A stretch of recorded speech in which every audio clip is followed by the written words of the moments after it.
İstanbul'da en büyük benim. Baba takımının da haraçını kestik. Bize posta koyacak kimse kalmadı. Benim attığım dikişi kimse sökemez, o kadar.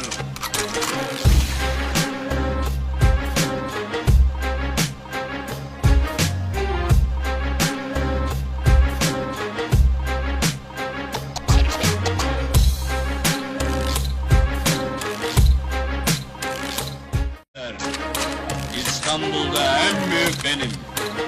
Baba takımının da haraçını kestik. Bize posta koyacak kimse kalmadı. Benim attığım dikişi kimse sökemez, o kadar.